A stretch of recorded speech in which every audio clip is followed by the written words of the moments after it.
Personne n'est un expert objectif et légitime, eux non plus et moi non plus. Alors, tu nous rejoins ? Bon, t'es qui toi ? Salut, moi c'est Cédric, j'ai 39 ans. Ça fait maintenant pas mal de temps que je suis à Montréal, 7 ans et demi que je vis ici. Voilà, je travaille dans la finance. Salut, moi c'est Thibaut, j'ai 28 ans et puis je vis ici aussi à Montréal pour bientôt maintenant 2 ans.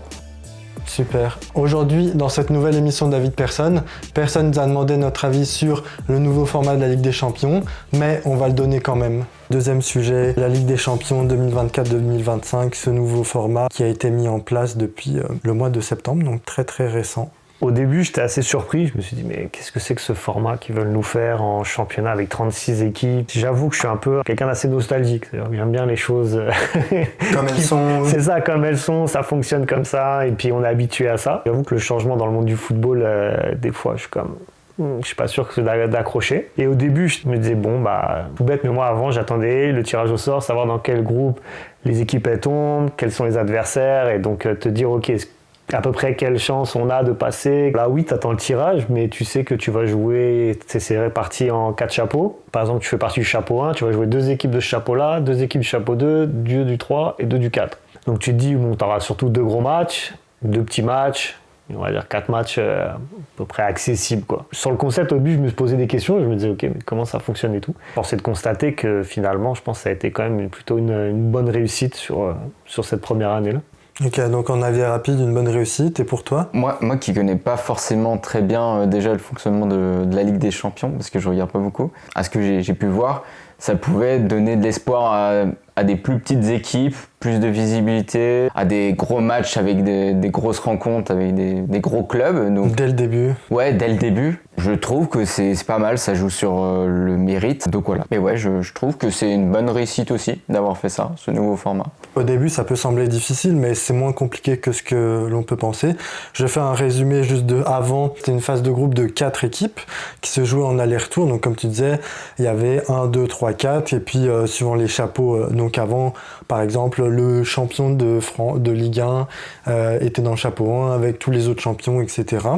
Ceux qui étaient qualifiés, c'était les premiers et deuxièmes de chaque groupe qui jouaient contre le premier contre le deuxième d'un autre groupe, le deuxième contre le premier d'un autre groupe, et puis les troisièmes étaient reversés en Conference League ou en Europa League, qui maintenant est totalement différent, parce que comme tu l'as très bien dit, c'est un seul groupe, donc comme un championnat de 36 équipes, avec seulement 8 journées, avec 2 journées de plus, puisqu'avant il y en avait 6, donc ça rajoute 2 matchs, pour faire un peu plus d'argent aussi. Les tirages au sort avec les chapeaux ne sont plus faits suivant le classement dans ton championnat, mais suivant l'indice UEFA.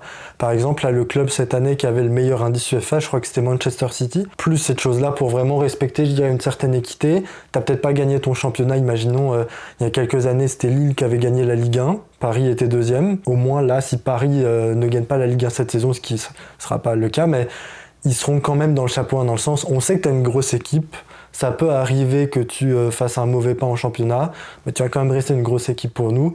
Et comme tu l'as très bien dit justement, ça ajoute plus de gros matchs parce qu'avant, c'était chapeau 1, donc une grosse équipe.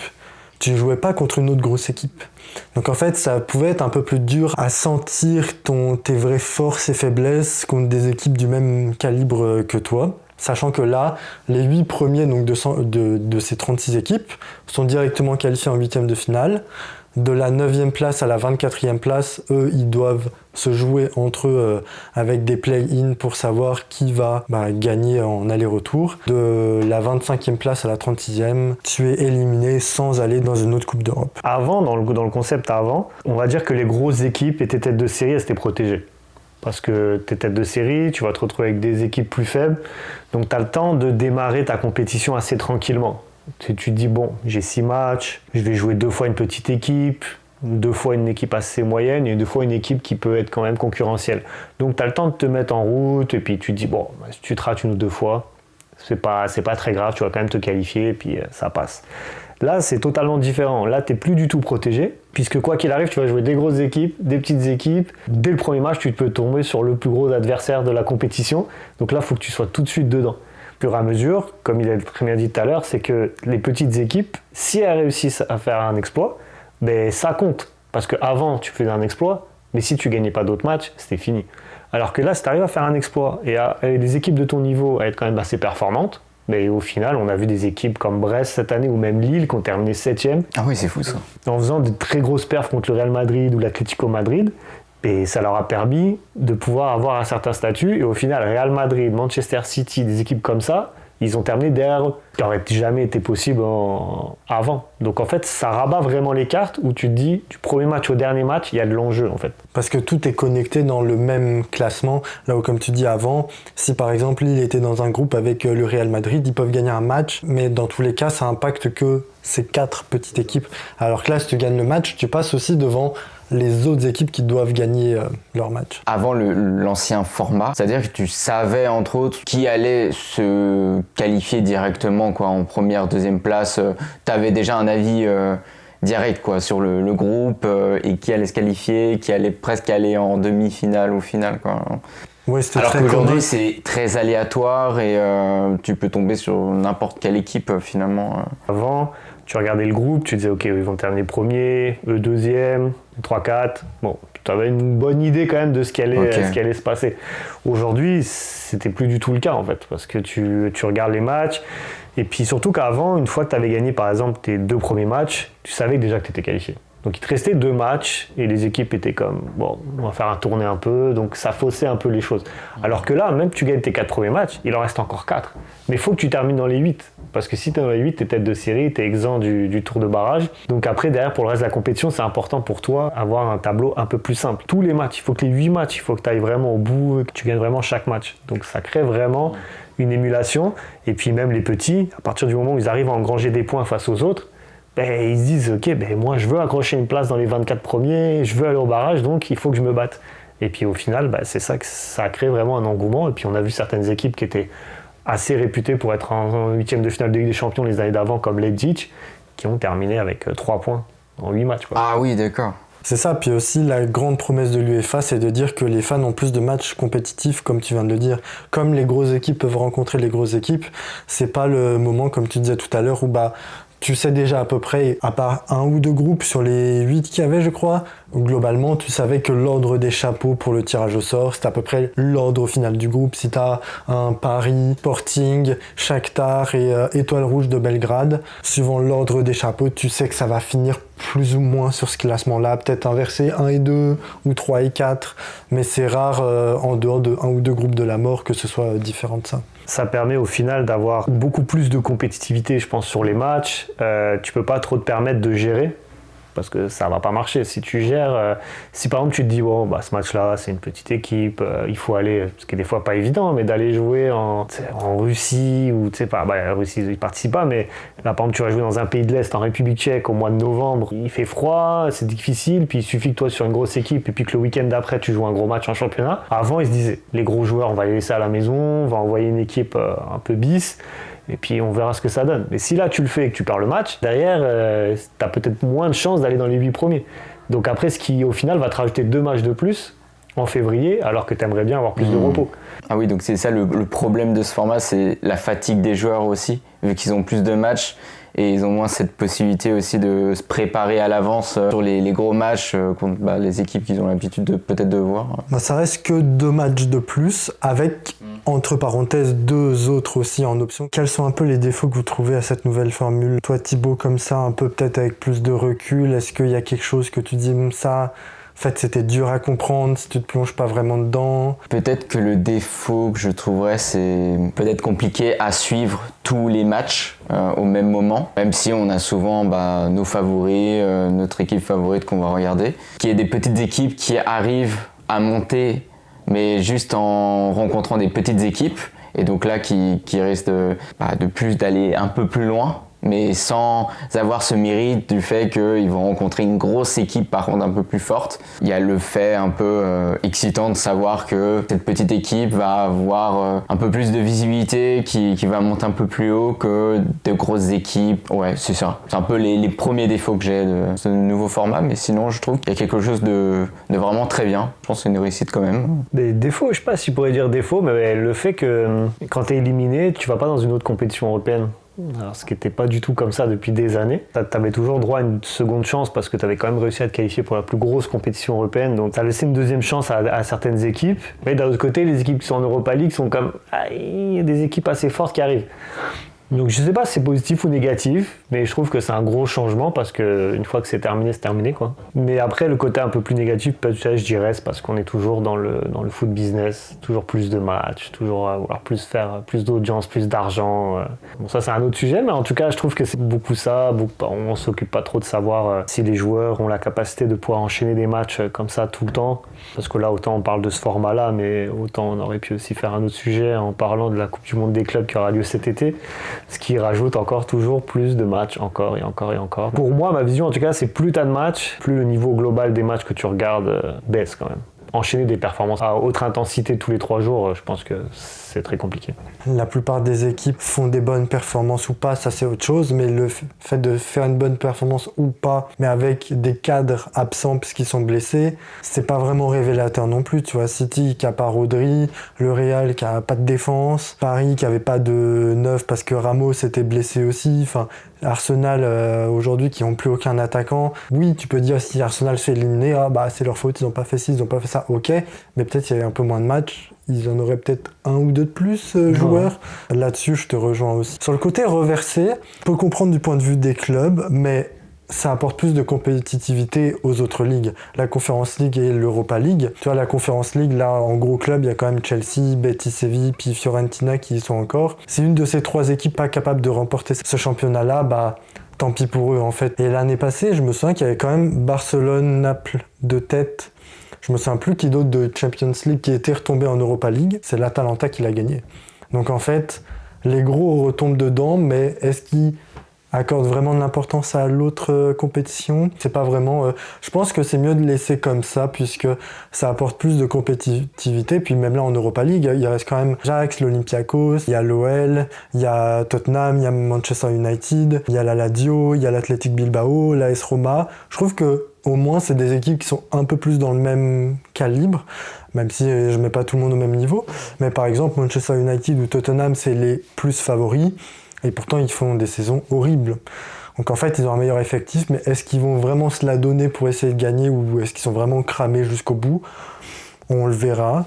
Mais au moins, je trouve que ça crée peut-être un peu plus un équilibre. Puis ceux qui n'ont pas réussi, comme Manchester City, à rester en place, tant pis pour toi, t'as loupé ta chance. Ça apporte plus d'enjeux aussi. Donc là-dessus, je peux le comprendre. Moi, j'avais noté que je trouvais pas que c'était une si bonne idée que ça de faire jouer les play-in en aller-retour, donc les matchs de barrage, comme là, Paris-Brest. Tu joues Brest à la maison, près à l'extérieur. Ok, je vois pas trop ce que ça apporte, à part rajouter encore un match en plus. Manchester, Real Madrid aussi. Enfin bon, à part le PSV Eindhoven, Juventus avait gagné à l'aller, il me semble, mais je pense que j'aurais préféré peut-être un match sec comme en Coupe de France, où juste tu tires au sort quel pays va recevoir l'autre, enfin quelle ville va recevoir l'autre, ou alors le club qui est le mieux classé reçoit l'autre. Comme on avait dit, l'Atalanta était 9e, puis Bruges 24e. L'Atalanta tire Bruges, donc Bruges doit se rendre à l'Atalanta, parce que l'Atalanta, ils ont l'avantage d'être mieux classés, donc ils doivent recevoir. Mais je trouve juste le fait d'avoir 2 matchs pour ça, sachant qu'après les 8e, les quarts, les demi, tout est en aller-retour, je trouve pas que ça apporte... tant que ça, et justement je trouve que ça fait trop durer la compétition dans la tête des gens avec un début de la première journée le 17 septembre et là la fin des barrages le 19 février. Donc ça fait quand même un paquet de mois juste pour cette phase de groupe plus barrage. C'est quand même beaucoup. Je trouve que ça fait un peu trop durer, même si c'est cool pour le plaisir, mais à voir si suivant les années, ça va pas un peu s'estomper. J'avais noté aussi l'accumulation des matchs avec les blessures aussi, que ça amène quand même à un peu plus, même Feyenoord, qui avait beaucoup de blessés, leur capitaine était blessé, puis pourtant ils ont quand même battu le Milan AC. Donc le Milan AC ont vraiment 0 crédit là-dessus. En soi, ça participe, comme tu disais, à rajouter encore un peu plus de matchs, puis là, s'il y a plus de compétitivité, c'est cool, et ça veut dire que ça va moins faire tourner. Donc ce sera encore les mêmes joueurs qui vont jouer plus de matchs. Ça va ajouter le fait de nécessiter un banc plus fourni pour pouvoir suppléer, notamment en deuxième mi-temps ou juste à des matchs à moins gros enjeux pour réussir à aller loin dans la compétition. Et je sais pas, c'est une bonne chose, puisque je trouve que le format aussi il favorise plus les matchs entre équipes d'un même pays, ou tout simplement entre 2 mêmes adversaires, parce que Benfica et Barcelone, ils avaient déjà joué ensemble dans cette phase de groupe championnat, et ils rejouent ensemble aussi en 8e de finale. Tu dis, Barcelone avait déjà gagné, mais c'était un match hyper dur, Est-ce que c'est vraiment cool de les revoir déjà ? Je sais pas, pareil, Paris et Brest. Est-ce que c'est cool de voir 2 clubs français qui s'étrillent tout de suite ? Puis là, pour les huitièmes de finale, Atlético Real qui se joue Bayern Munich, Bayer Leverkusen. Je sais pas, moi ça me dérange pas, mais c'est vrai que je pense qu'il devrait juste... Il y a un avis que j'ai vu beaucoup en ligne, et je suis d'accord avec ça, c'est trop prévisible, les matchs qui vont arriver sur la phase finale. Comme tu finis déjà la phase de championnat, puis tu vois, avant même que les barrages soient joués, tu peux savoir, ah tiens, Paris, ils peuvent jouer contre Brest ou telle équipe. Ensuite, ils peuvent jouer contre Liverpool ou Barcelone, suivant le tirage au sort. Donc je trouve que tu perds un peu ce côté magique du tirage au sort, où avant, comme à chaque tour, à part les demi-finales, tu ne sais pas contre qui tu vas jouer. Sauf que là, tu sais que par exemple Lille est dans une partie de tableau un peu plus facile, là où Paris, ils peuvent se taper potentiellement le Real en demi, ou le Liverpool déjà là en huitième. Il y a un côté un peu moins magique et un peu trop calculateur qui est un peu moins agréable. Comme tu disais aussi, le fait que ce soit un peu plus dur de suivre tous les matchs, comme s'il y en a beaucoup en même temps, le multiplex aussi, donc pour quelqu'un qui n'est pas vraiment dedans, c'est dur vraiment de suivre les matchs sans les exploits. Tu vois, par exemple, peut-être que Thibaut, il va voir que Lille a gagné contre le Real, mais que le Brest a fait nul contre Leverkusen. Peut-être que c'est un résultat qui peut passer un peu à la trappe. C'est clair que oui, il y a tellement de contenu que c'est un peu dur de tout suivre. Maintenant, c'est prévisible parce que tu sais à peu près quel adversaire tu vas rencontrer, mais d'un autre côté, c'est aussi ça, entre guillemets, la méritocratie.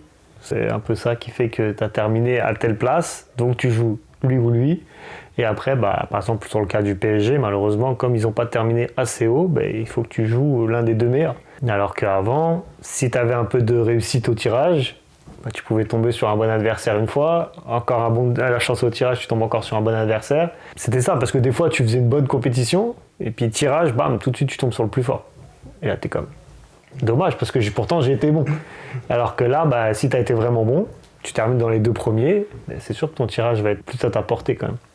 C'est ce qui a permis aussi ces dernières années de voir Tottenham en finale de Champions League, Dortmund ou même l'Inter Milan, alors que c'était pas les meilleures équipes de la compétition, ils ont juste eu des meilleurs tirages. Cette chose-là, je sais pas encore, une édition est un peu trop tôt pour émettre un avis définitif, parce que je trouve que, comme tu disais aussi, ça amène le côté où du coup, les plus petits clubs ou moyens clubs qui ont fait des bonnes performances, eux au moins, ils restent dans un cadre qui leur est mérité. C'est pas tu as fait une bonne performance, mais tiens, tu vas te taper le Bayern. Comme tu disais aussi, le Real Madrid n'était pas bien classé. Donc là, il se tape l'Atlético qui était dans le top 8. Donc l'Atlético aurait aimé taper une autre équipe. Mais en soi, Lille qui joue Dortmund, je trouve ça plus équilibré aussi. Lille a fait le travail. Donc maintenant, ils peuvent un peu plus se reposer sur ça pour aller normalement à l'étape d'après. C'est ça, ça leur laisse une belle opportunité en 8e de finale de jouer Dortmund. C'est tout leur beau parcours qui leur permet de jouer Dortmund en 8e de finale. Parce qu'en soi, sinon, tu peux vite tomber sur une très très grosse équipe. Et c'est comme dommage, parce que tu te dis, j'ai fait un super parcours, mais le tirage au sort, malheureusement, a décidé que je devais jouer un mastodonte européen. Là, Dortmund, bon, c'est pas une mauvaise équipe, mais franchement, cette année, ils sont pas extraordinaires. Donc Lille, si Lille, ils sont prêts, ils peuvent les éliminer. Est-ce que vous avez un pronostic pour cette suite de Champions League cette saison? Comme ça peut être sur un joueur, ça peut être sur une équipe. Non, je sais pas du tout, je laisse passer, vas-y. Je sais pas du tout. Ouais, franchement, c'est très difficile parce que comme c'est un nouveau format, on a du mal à se projeter et à savoir où ça va aller, dans quel sens. C'est sûr que sur le papier, Liverpool au départ, ils étaient très très forts. Là, on sent depuis quelques semaines, ça commence un peu à être un peu plus dur. L'enchaînement des matchs. Puis on voit le Real Madrid mal, mais le Real Madrid, ça reste le Real Madrid, quoi. C'est-à-dire que tu ne peux pas être assuré du fait qu'ils vont pas aller au bout, quoi. Je sais pas, écoute, je dirais peut-être une surprise. Peut-être une surprise. En finale ?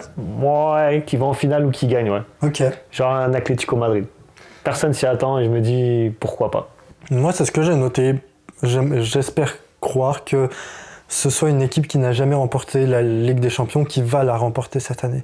Donc il y a Paris, il y a l'Atlético, il y a aussi Arsenal, même si là avec tous leurs attaquants blessés, j'ai du mal à y croire. C'est ça, genre, il y a 3 semaines, j'aurais dit l'Arsenal. Il y a les Leverkusen aussi, qui on sait jamais, ils ont une partie tableau plutôt facile.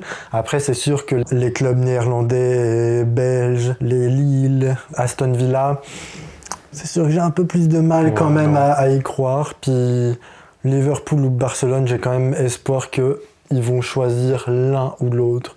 J'ai du mal à les voir, en tout cas pour Liverpool ou Barcelone, mais voir gagner les deux comme Barça, la Liga et la Ligue des Champions, puis Liverpool, l'APL et la Ligue des Champions. Je pense que l'un des deux devra à un moment donné, soit avec le tirage, soit suivant les matchs, se reconcentrer sur l'un plus que sur l'autre.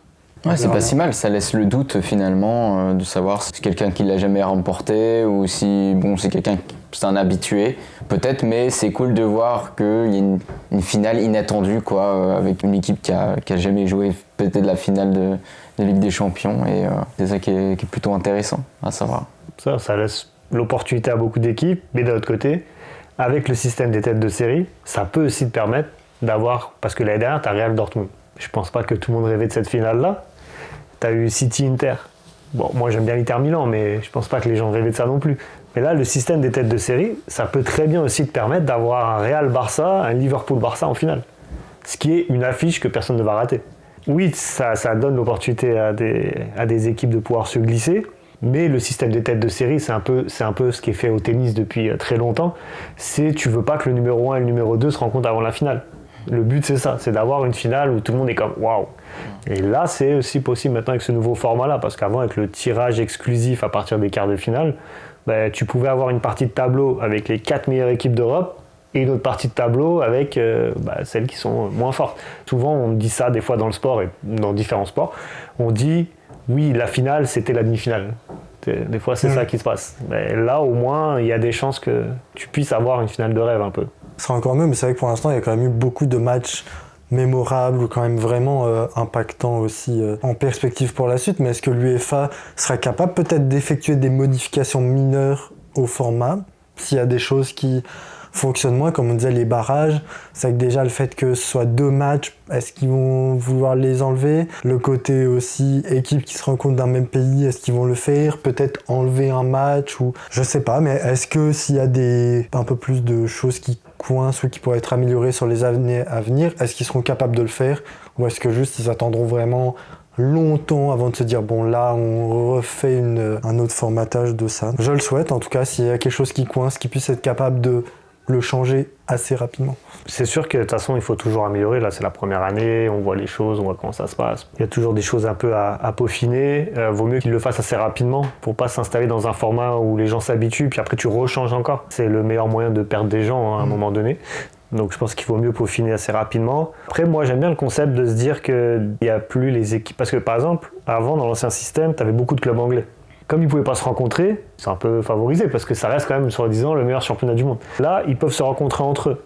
Donc ça laisse des opportunités à d'autres équipes. Si c'est les 2 plus forts d'Angleterre qui se rencontrent, ça laisse l'opportunité à d'autres équipes qui vont rencontrer des équipes un peu plus, pas ceux-là, de pouvoir peut-être avancer un peu plus. Je sais pas, moi j'aime bien le côté où tu te dis, tu as un Bayern qui se retrouve, mais tu aurais pu avoir un Milan-Inter. C'est un derby milanais en Ligue des Champions, c'est pas comme en championnat. Puis tu sais que c'est des très gros matchs qui s'apprécient pas du tout. Donc le côté où entre pays tu peux t'affronter, ça me dérange pas trop. Là, je trouve que justement là c'est une autre compétition, c'est autre chose. Et puis la rivalité elle est déjà créée tout au long des années et tout au long de la saison. Et là tu te retrouves sur un format où tu te dis j'ai pas envie de perdre. Moi je me souviens d'une demi-finale Inter contre Milan il y a quelques années en demi. Là, c'était quelque chose quand même. Ouais, et puis même là-dessus, je suis d'accord avec toi parce que c'est vrai que ces dernières années aussi, tu n'avais pas plus de 2-3 nations, même si sur 4 c'est beaucoup, mais en demi-finale. Par exemple, j'avais noté en 2021-2022, les demi-finales de Ligue des Champions, c'était Real City, donc Espagne-Angleterre, et Villarreal-Liverpool, Espagne-Angleterre. Donc en fait, les 4 dernières équipes c'est 2 pays. Non, souvent. Donc là, pour le coup, c'était quand même pas très équilibré. Et puis souvent, dans les 3 ou 4, t'as toujours Espagne, Angleterre, puis allez, un petit Allemagne, Italie qui se glisse. Là, au moins, tu peux rêver peut-être un Lille, tu peux rêver peut-être un Paris aussi, mais même un club néerlandais, techniquement, des clubs qui peuvent plus y espérer, où je pense qu'il y aura aussi un investissement plus conséquent dans les effectifs, là où avant c'était je veux investir pour aller en Ligue des Champions, maintenant je veux investir pour viser peut-être plus telle ou telle place, parce que je sais que si je m'y investis, j'ai la place pour faire quelque chose. Puis même pour conclure, j'avais vu un extrait de l'émission Zach en roue libre avec Rémi Cabella, puis que là en ce moment qui est blessé, mais qui disait ce qu'il en pensait de ce format avec Lille, qui a quand même terminé 7ème, puis il disait qu'il adorait ça, puis que même du point de vue des joueurs, même si c'est un petit échantillon, c'est quand même une bonne réussite aussi de vouloir se la donner à chaque match et de quand même vouloir prouver, puisque le format est plus ouvert. Ouais, ben c'est plus ouvert. Et puis d'un autre côté, les joueurs, ils vont regarder les résultats, mais ils vont pas regarder juste le résultat de la poule, dans les autres équipes de la poule. Là, ils sont obligés de regarder les résultats de tout le monde. Et puis, tu sais, c'est bête, mais ils vont dire « Ah ouais, Stuttgart, ils ont fait quoi ? Ah ouais, mais non, mais là, il faut pas qu'ils gagnent. Là, c'est comme ça, nous, ça nous permet. » En fait, je pense qu'il y a beaucoup plus d'implication de la part des joueurs aussi. Parce qu'ils se disent que tous les résultats les impactent directement. Ils regardent un peu tout ce qui se passe et c'est autre chose. Alors qu'avant, bon, bah, tu connais les 2 autres équipes de ta poule, tu regardes leurs résultats. Bon, puis tu vas pas aller plus loin que ça en fait. C'est ce qui se passe dans les autres poules, ça t'intéresse pas. Alors que là, les joueurs, ils n'ont pas le choix d'être investis, de regarder à peu près tout le monde, quoi. Puis je pense que ça fait un peu comme un cyclone. Si tu es pris un peu dedans, ça peut vraiment t'envoyer droit à la catastrophe. Si t'es un gros club, que tu finis en dessous des 25, tes joueurs vont être moins bien cotés, toi tu vas te remettre en question, ça va pas le faire en championnat, ça va vraiment pas aller. Par exemple, si City avait fini 28e, là où une petite équipe ou moyenne qui peut arriver loin, les joueurs vont être mieux valorisés, toi tu peux avoir de la confiance, tu peux vraiment réussir à faire quelque chose. Aussi là où c'est vrai que comme avant, t'étais quand même pas trop considéré comme un exploit, si t'allais pas en quart qu'en battant un gros, ou alors en demi vraiment comme l'Ajax l'avait fait il y a quelques années. Puis la Ligue des Champions, ça va t'attirer aussi de plus en plus de personnes avec ce format. C'est pour ça qu'ils changent la compétition pour la rendre plus divertissante.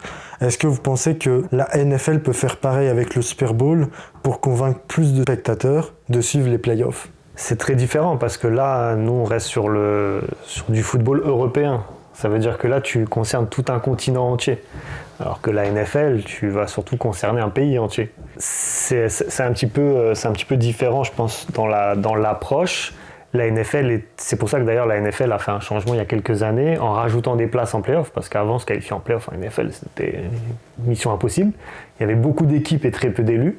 Ils en ont rajouté un petit peu avec des wildcards et en mettant le tête de série numéro 1 qualifié directement. Ça a rajouté quelques équipes. Il y a un tel engouement sur le football américain aux États-Unis que si tu peux avoir plus d'équipes en play-off, c'est sûr que ça crée un engouement un peu comme ils font aux États-Unis, mais avec les championnats universitaires. Ouais. Donc like la vidéo sur YouTube pour nous soutenir. Tu peux dès maintenant nous faire un très beau geste en mettant 5 étoiles sur toutes les plateformes de podcast, donc Apple Podcast, Spotify, Deezer, Amazon Music. Laisse-nous savoir quelle note sur 10 tu mettrais à cette première édition de Ligue des Champions sous le nouveau format UEFA. On a hâte de savoir qu'est-ce que tu en penses et quelles choses pourraient être améliorées selon toi. On en a déjà donné un petit aperçu, mais n'hésite pas à nous le faire savoir. Donc un grand merci pour le temps passé avec Cédric et Thibaut et la confiance qu'ils m'ont accordée donc, pour cette 8e émission déjà. On a surtout très hâte de lire tes retours sur ces 3 sujets et on se voit très bientôt pour une prochaine, une 9e émission David Persson. Et surtout, n'oublie pas que, et vas-y on s'en fout. Allez, ciao!